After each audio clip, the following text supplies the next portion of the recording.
much, shit. No, Jaden, come on. Are you okay? Oh my God, this is ridiculous.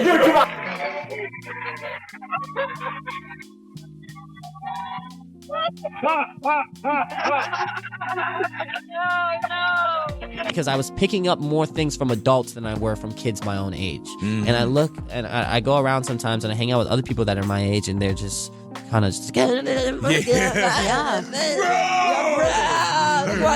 selfie. I'm just like, dude, like, oh my God, like, can we talk about like the political and economic state of the world right now? Can we talk about what's going on with the environment? A violinist is suing Will Smith, claiming retaliation after he alleges that he was fired for reporting harassment while on tour with. Earlier this year, I was hired to be a performer on a major tour with somebody who is huge in the industry.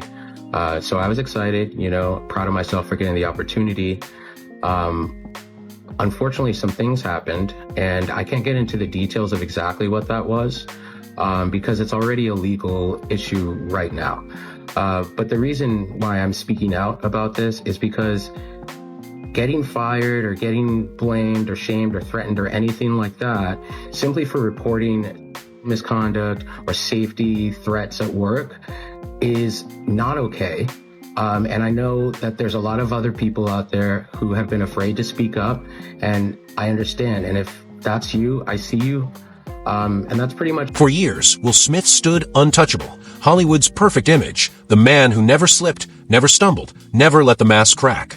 But now imagine that carefully built illusion collapsing in real time. Allegations surface, lawsuits begin to circle, and suddenly even his own son starts pulling back the curtain on secrets buried for decades. What was once a flawless legacy is now under siege, as Will Smith finds himself caught in a storm that threatens not just his reputation, but everything he spent a lifetime building.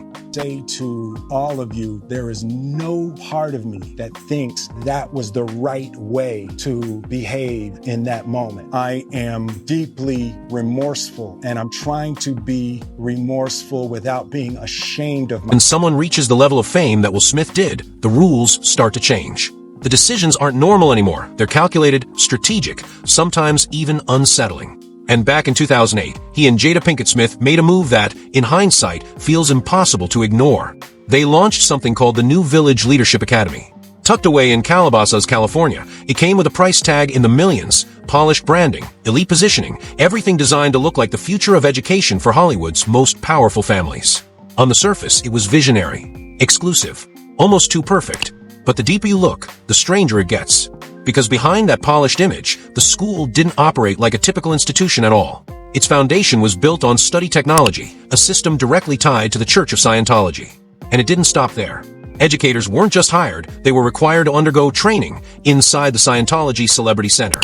Inside the classrooms, portraits of L. Ron Hubbard weren't just present, they were prominently displayed, watching over everything. Then came the whispers. Former staff began speaking out, claiming the academy wasn't what it claimed to be, that it functioned less like a school and more like a carefully disguised extension of Scientology itself.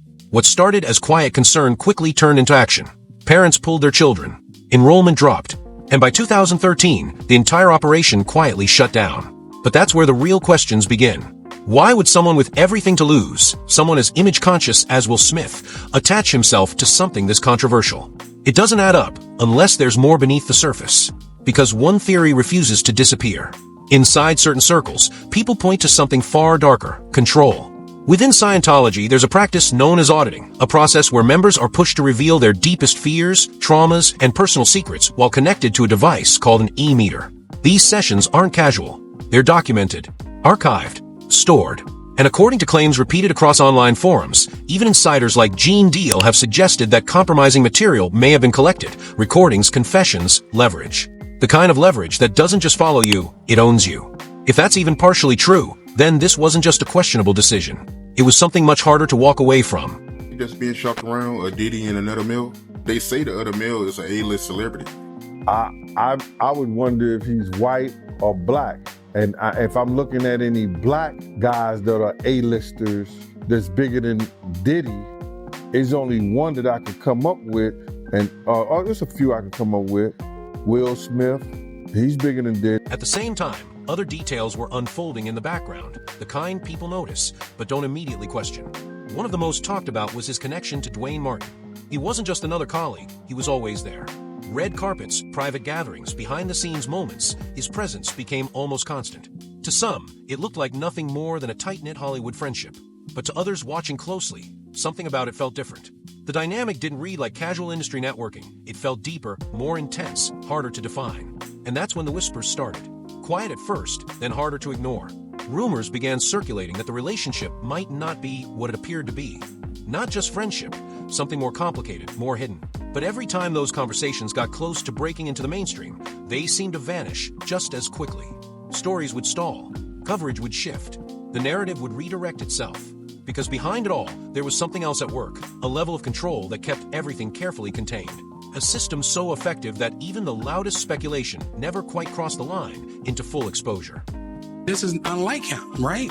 So I open the door to Dwayne's dressing room, and that's when I see Dwayne and having anal Will. Let me process that for a second. There was a couch, and Will was bent over on the couch, and Dwayne was standing up, killing him. Like. And then the narrative took another turn, straight into their marriage.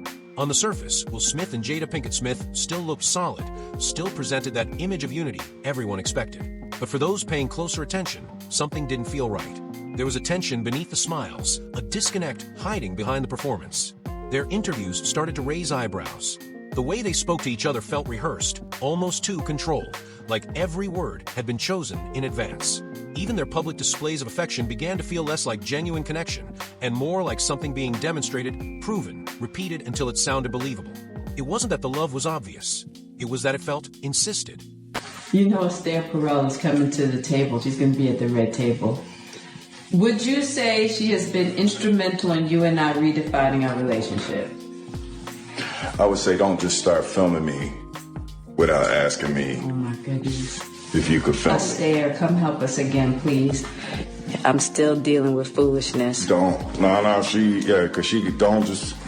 Would you say that she helped us heal the hurts that we caused between one another? My social media presence is my bread and butter, okay? So you can't just use me for social media and not, don't just start I'm standing in my house. So now push the timeline forward, because around 2016, something shifted in a way that couldn't be quietly explained away. Jada Pinkett Smith would later admit that this was the point where everything fractured, where they stopped moving as one and started living completely separate lives. Not metaphorically, not emotionally, completely. And that's not a rough patch. That's not a complicated phase. That's something far more serious, something that doesn't fit the image they were still trying to sell to the world. But what makes it even more unsettling isn't just the reality of it, it's the fact that she said out loud, publicly, casually, as if the line between truth and damage had already been crossed beyond repair. I was going through a very difficult time. Yeah. And we decided... I was done with your ass. Yeah, you kicked me to the curb. I was done with you. Yeah. Marriages have that, though. Yeah, Marriages have that. Yeah, we broke up. We decided that we were going to separate for a period of time, and you go figure out how to make yourself happy, and I'll figure out how to make myself happy. Well, at that particular point in time, it was indefinite. Yeah, I really felt like we could be over. We were over. Then came the moment that shifted everything into the open. During the pandemic, Jada Pinkett Smith sat down on Red Table Talk and said the word no one expected her to say out loud: entanglement. It wasn't vague. It wasn't subtle. She openly described a relationship with August Alsina, explaining that it happened during a period when she and Will Smith were separated. And then came the part that made it even harder to process. She claimed Will knew that he had given his approval. Sitting right there beside her, Will didn't deny it. He tried to navigate it, tried to frame it, but the discomfort was written all over him. What was meant to clarify the situation only deepened the unease, turning a private fracture into a moment the entire world couldn't look away from. As time went on, I got into a different kind of entanglement. The whole moment was almost painful to sit through, not because of the revelation itself, but because of how staged it all felt. It didn't come across like two people working through something real. It felt like a performance, a carefully controlled scene about love, betrayal, and forgiveness, played out for millions watching. And the more they spoke, the harder it became to tell what was genuine and what was being managed. That single word, entanglement, exploded across the internet. It turned into a meme, a punchline, something people repeated without fully understanding what they had just witnessed. Everyone was talking about it, but beneath the jokes, there was a shared confusion. None of it felt normal. None of it felt clear. But there's another layer to this story that rarely gets the attention it deserves. Go back to 2016, the same year Jada Pinkett Smith said the marriage had effectively ended.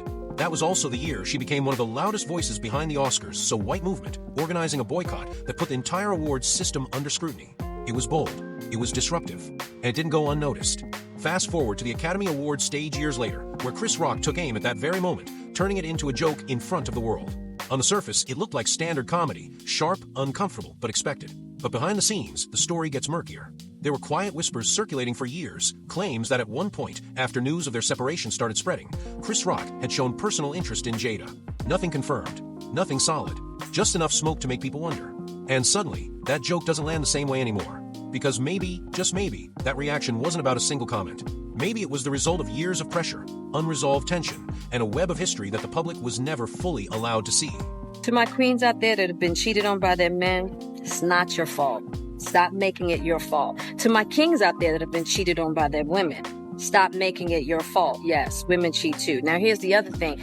This is one of the strongest forces in the universe that we have to deal with. This is about self-mastery. It's not even about what's going on in a relationship. This is about self-mastery. Did you ever, Jaden, did you feel the pressures?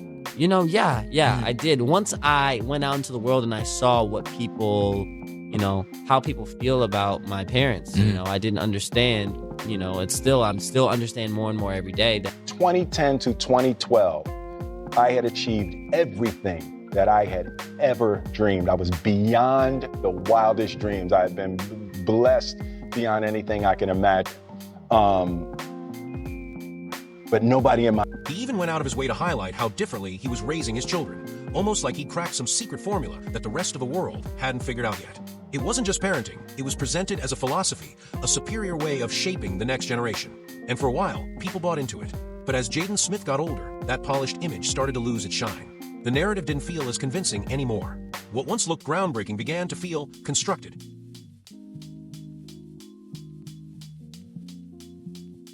Worst nightmare. My worst nightmare.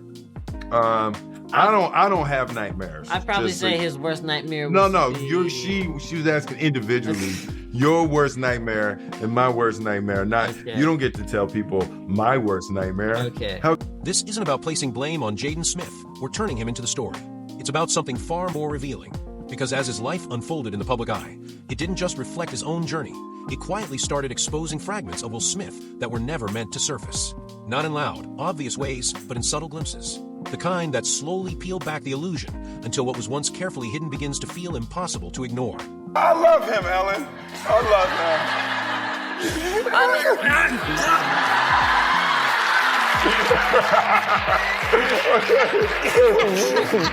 I do. No, it's I think when you have kids and you love them and you're proud of them, you just want to kiss them in their mouth sometimes. We'll have to get you over that. Next time you're here, I got you in my underwear. I'm going to get you some. No, I shouldn't have told her. I'm going to get you some ice. No, my baby boy, he's never leaving me ever. Ever. No. For decades, Will Smith carried one of the cleanest reputations in Hollywood. Even people who didn't follow his work still saw him as untouchable, someone who stayed far away from scandal, far away from anything that could truly threaten his image. That's exactly why everything shifted the moment a lawsuit from Brother Bilal began circulating. This didn't feel like gossip. It didn't read like another internet rumor you could scroll past and forget. It came with structure, details, timelines, specific claims that forced people to pause and really look. According to the filing, there was a professional connection, a working relationship that, at first, seemed completely normal, routine, harmless. But then the tone allegedly changed. The complaint describes moments where conversations became unusually personal, where boundaries that should have been clear started to blur. There are claims of subtle pressure, of being kept close, of being encouraged not to question what was happening. It paints a picture not of chaos, but of control. Quiet, calculated control, where influence and access were used to shape the environment. And whether people believe it or not, that distinction matters. Because this wasn't framed as confusion or misinterpretation. It was presented as something intentional. Then came the detail that made everything heavier. According to the account, during a stay at a hotel connected to the project, there was an incident that crossed into something far more unsettling. The claim suggests that a private space was entered without permission. And when the individual returned, there was something waiting, a handwritten message. Not friendly, not reassuring, but something that hinted someone would be coming back, staying, lingering. It wasn't just the note itself. It was the implication behind it, the atmosphere it created. And according to the complaint, when concerns were raised, they weren't taken seriously. Instead, the situation allegedly flipped, where the person speaking up was made to feel like the problem. Shortly after, that same individual was removed from the project entirely. Of course, Will Smith's legal team pushed back immediately, rejecting every single claim and labeling them false and irresponsible. On paper, it became a standoff, one voice versus one of the most powerful names in entertainment. And that alone would have been enough to dominate headlines. But didn't stop there, because the moment this case went public, something else happened. Old voices, ones that had been dismissed, ignored, or buried, started resurfacing. Conversations that once sounded fringe suddenly felt connected. One of those voices belonged to Jaguar Wright. For years, she had been making explosive claims about powerful figures in the industry, including Will Smith.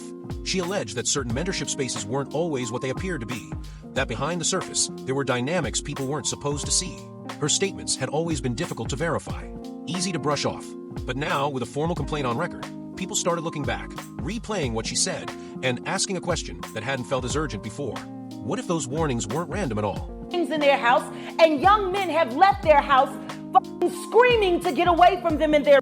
Then another voice stepped forward, one that felt even closer to the center. Brother Bilal, a longtime acquaintance of Will Smith, began sharing claims that immediately drew attention. He alleged that years earlier he had walked into a room and witnessed Will in a situation he described as deeply compromising, something he insisted was never meant to be seen. It wasn't presented as speculation. It was framed as a first-hand account, the kind that's difficult to ignore, even if impossible to verify. But what made his statements even more unsettling was what he claimed came after. He suggested that there was a serious incident involving Jaden Smith, something significant enough, in his telling, to change the atmosphere inside the household entirely. According to him, it was that moment that led to Jaden distancing himself early, stepping away from a family environment sooner than anyone expected. These claims remain unproven, but once they were spoken, they added another layer to a story that was already becoming harder to contain. Like him, right? So I open the door to Dwayne's dressing room, and that's when I see Dwayne and having anal with Will. There was a couch, and Will was bent over on the couch, and Dwayne was standing up, killing him. Murder. It was. Once those stories began circulating, something shifted in how people consumed the past. Old interviews didn't feel the same anymore. Clips that once seemed harmless were suddenly being replayed, dissected, questioned. There are multiple moments across the years where Will Smith is seen showing affection toward Jaden Smith in ways that, at the time, many brushed off as nothing more than a deeply expressive father. Back then, it was labeled as love. Unconventional, maybe, but still love. But watching those same moments now, the focus has shifted. Viewers started paying attention to Jaden's reactions, the subtle ones. The slight hesitation, the way his expressions didn't always match the moment, a smile that didn't fully land, a pause before responding, like he was searching for the right way to react instead of a natural one. Small details, but repeated enough times to feel like a pattern. And that's when it became harder to ignore, because it wasn't just one clip resurfacing. It was a series of moments spread across years, across interviews, across different stages of his life. And when you line them up, they start telling a different kind of story, one that feels less clear, less comfortable. The conversation quickly turned. People began asking whether those moments were truly about affection, or if they reflected something more controlled, a version of their relationship being presented to the world in a very specific way. So even on set, he wasn't even trying to not on the set, he wasn't trying to kiss me. But after the set, he'll try to kiss me or anywhere else. The only intelligent creatures in the universe, especially since we're not... Oh my God, a dream. There you go. There you go. Come on, man. What the hell is your problem, buddy? There you go. What the hell is your problem, buddy? Come on, man. What the hell is your problem, buddy? All right. Hey, sorry. You said kiss me in my mouth. You joking? Look, I ain't sucking. Millions of people saw those moments.